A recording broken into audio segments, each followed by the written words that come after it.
I'm Matt. I'm Kerry. We are the Stagmer brothers of Baltimore Knife and Sword. We're going to be building some of your favorite weapons, and some weapons that you've never seen before. This is Man-at-Arms, Reforged. With Guardians of the Galaxy Volume 2 coming out in theaters, we decided we needed to return to this. We had a lot of fun building Drax's daggers. Now we'll do Gamora's sword. It will kill you. You guys all know Casey. He's been here for all the demos. He's got a lot of experience with both real weaponry and props. So Casey, how do you think we should go about making the sword?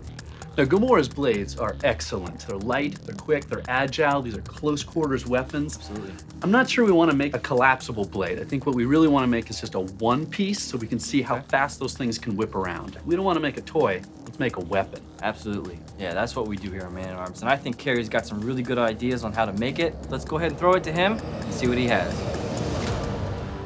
I'm going to be starting from an image off the internet that's fairly clean.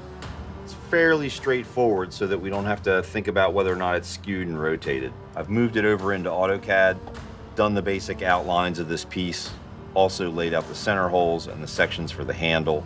Also, we have to look at other images to give us our total sizes. We go for a known height, basically up to our hands, and that allows us to size the final blade.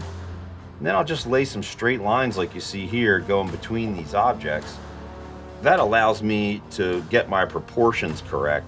The side blade will be permanent as part of the handle, whereas the center blade will be removable.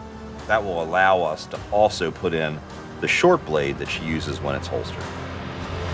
I'm going to be cutting these sword blades out using the CNC plasma table. I'm going to cut both the full extension blade and the short blade that you see her wearing when it goes into the side pouch, into the holster. We're going to start by cutting the center holes. It'll then cut the outside profile. If you were to cut the profile first and then try and cut the centers, the blade could move a little bit and it would throw that center hole off. From there, they can go to the blending and they'll get heat treated and then ground from there.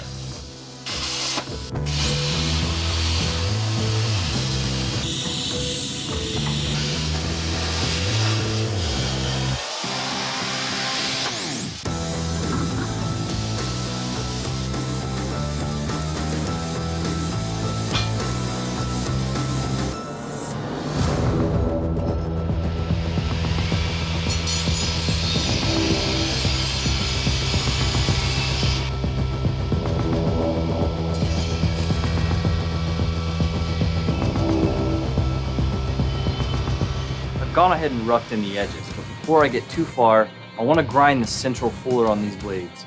I'm going to do that on a narrow contact wheel on this sander here, but then I'll be able to pull the edges all the way into that central groove. Just gives me a good center line, and if I get a little off with my fuller, I can true it up with the edges later. This is definitely a unique shaped blade. The shape of it is very modern, but then it has kind of an antique finish, so maybe it's a ancient alien modern sword. This is a fairly thick blade, so I'll just keep going until I get the depth I need. I'm about to heat treat Gamora's sword. Now, the point of heat treating is to make a blade that is soft into a blade that is springy and hard. Heat treating is composed of two stages. The first one is the quench. The point of quenching is to convert pearlite and ferrite into martensite, which is the hard form of steel. In order to achieve a good quench in oil, one has to preheat the oil to approximately 100-120 degrees Fahrenheit. The second stage of heat treating is the tempering. The first stage has induced a lot of stress into the blade, and the point of tempering is to relieve that stress. So the blade is heated up from between 350 and 400 degrees Fahrenheit. At that stage, the carbon gets to migrate and resort itself into a more comfortable position between the grains, and consequently, the blade has a much lower chance of cracking. Even though this short section is not actually used as a blade, it won't fit inside the guard unless it's ground to match the full-size sword blade.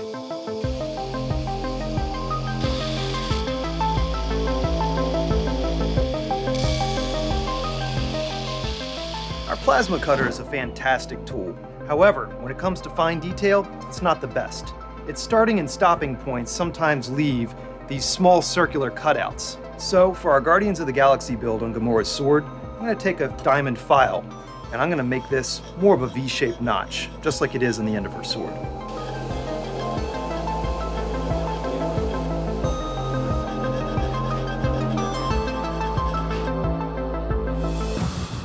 For the overlays in the guard sections for this sword, what I'm going to do is I'm going to cut some out of some 1/4-inch plate.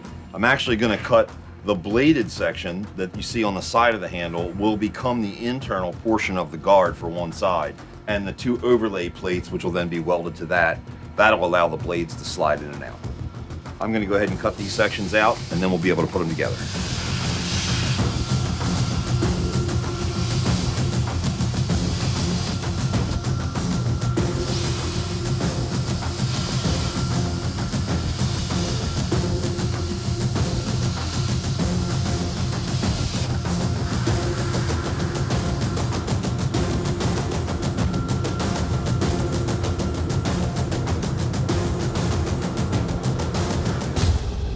Now that Kerry's drawn up and plasma cut out our overlays for the handguard, it's now up to me to start sculpting them. So you can see I've used a marker to mark my piece here. I have to start off by stepping down the 3 quadrants here, thinner and even thinner. Then down here, I got 3 distinct bevels I have to make, different ridges.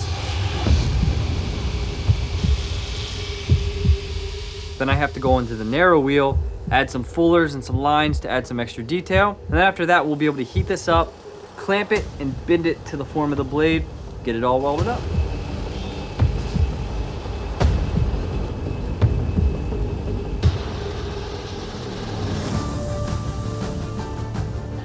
We're gonna make the handle for Gamora's sword out of some thick wall tubing. Kerry first has to move to the vertical mill and put a slot all the way down so our tang can fit.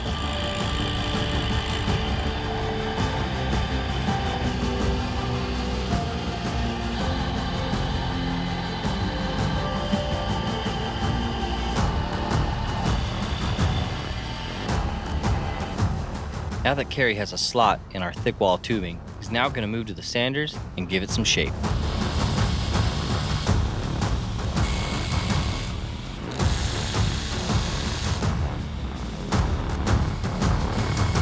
Now that all of our parts finally exist, it's time to do a rough assembly and get our first look at what this sword's going to be.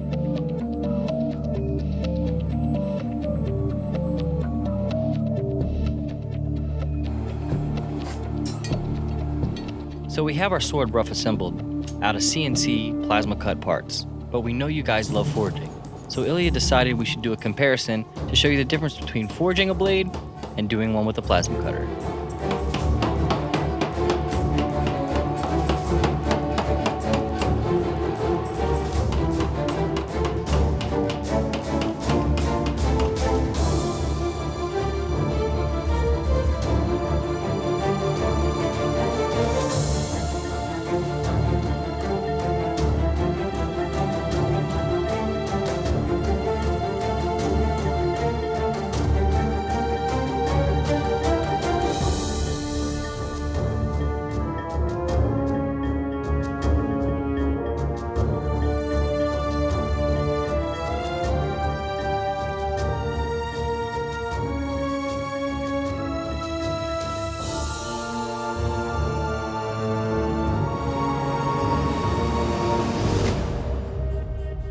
With the leaf-bladed portion now forged, Ilya's turned it around, holding it by the bladed side, and starts drawing out the tang.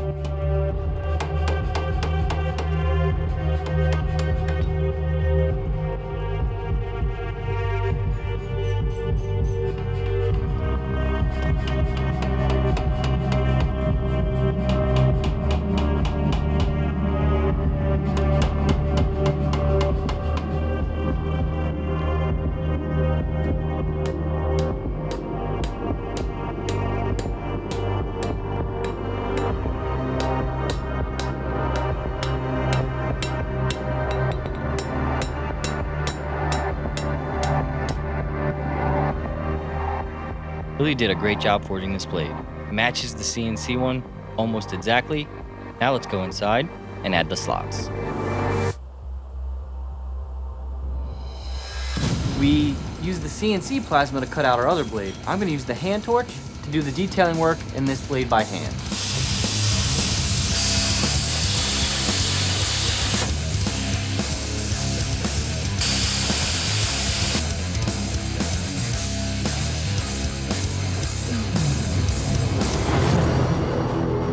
You can see after plasma cutting our fork tip, there's some pretty jagged areas around the cut.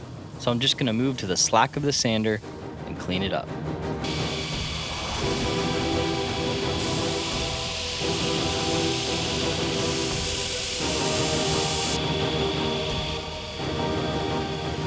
I then move on to cleaning up the profile and establishing the little notches towards the point of the blade.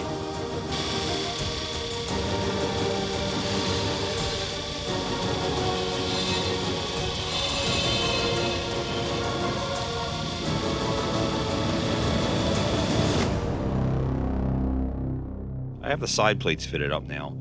John will help me. He's going to tack this in place while I hold it. Once it's tacked, he'll be able to weld the entire piece, and then we'll blend the welds off.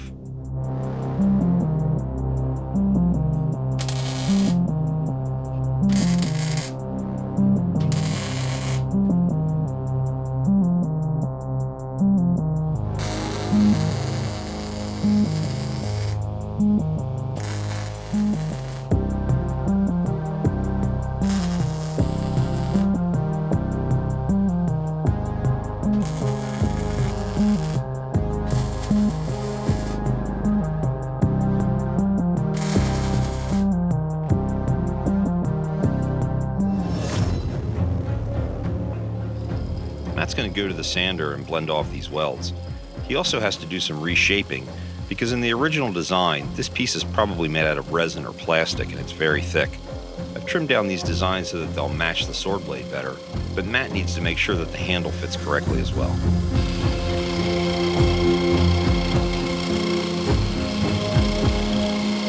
When I saw the original design for this sword, I knew that the pommel that we had was very close. It's one of our standard production pommels. Once I measured it, I realized that what we had was a little too big. I'm going to throw it up on the lathe, recut the foot, and that'll give us more of the shape that you see in the actual sword.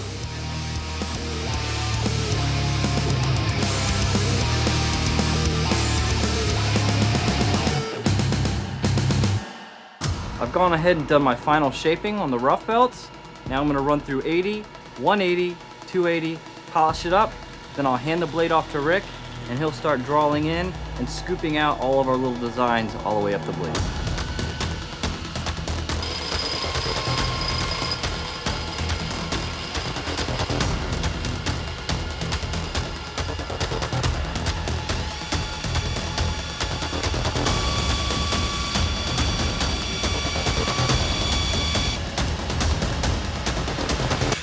On Gamora's sword blade, there's some very interesting geometric designs going down the side of it. As you can see here, I've taken a marker and I've already drawn them into the side of the blade here. I'm going to go ahead on this other side, I'm going to replicate what I've already drawn here, and then after that take it to the sander and actually cut them into it.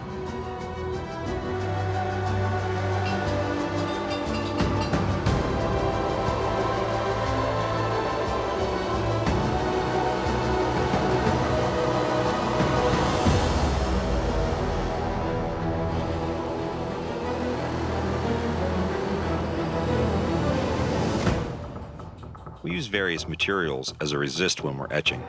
In this case, Matt's going to be using fingernail polish first, and then a Sharpie for some fine detail. He's going to be etching into ferric chloride. He has to be careful not to splash it around.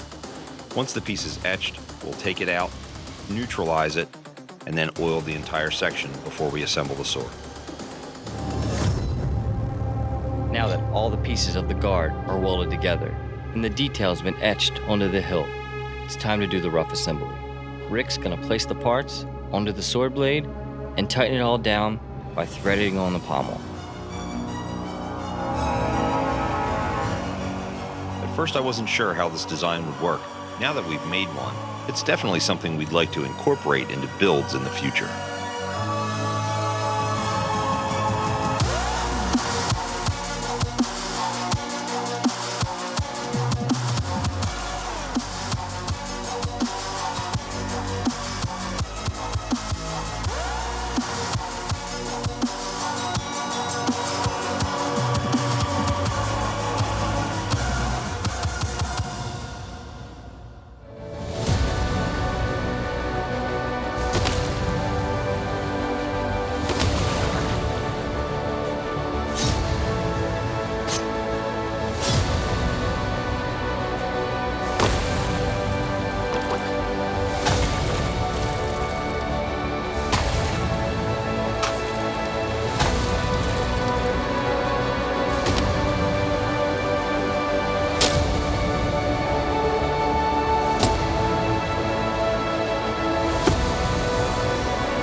Click here to subscribe or click here to watch more episodes. Thanks for watching Man-at-Arms Reforged. We need to know what you want the guys to build, so tell us in the comments below what weapons you want to see next.